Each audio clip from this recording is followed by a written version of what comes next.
Hi friends, it's me, Miss Trisha. And yesterday, during our Zoom meeting, we talked about the density of water. So I have 2 things of water, some salt, and an egg.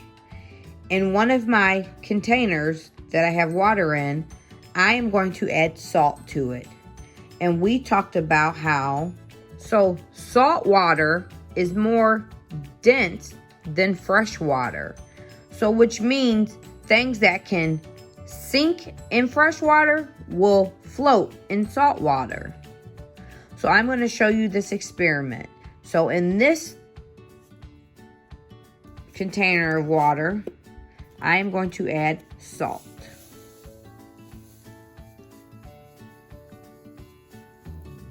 Doesn't really say how much to add, but I'm going to add a lot.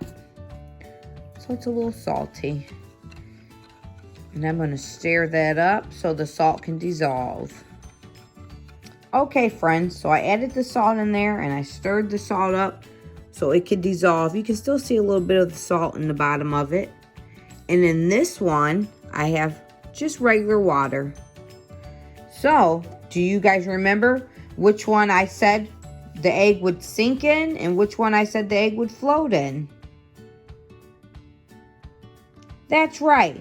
The egg should float in the salt water. There's a body of water out there. I don't remember the name of it, but it has so much salt in it that you could actually lay in it and float. Isn't that neat? So let's try it out. First, I'm going to put it in the regular water. And you guys tell me what it does. What did it do? It sunk to the bottom. Okay.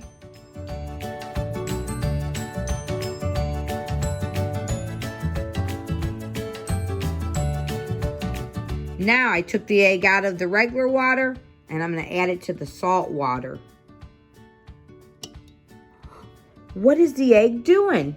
It is floating in the water. So that is our experiment for today. So when you put an egg in fresh water, it sinks.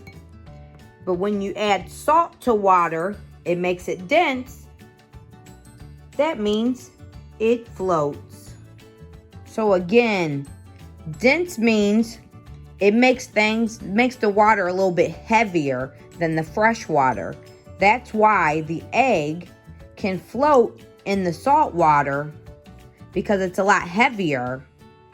And it sinks in the fresh water because it's not as heavy. I hope you guys enjoy this experiment.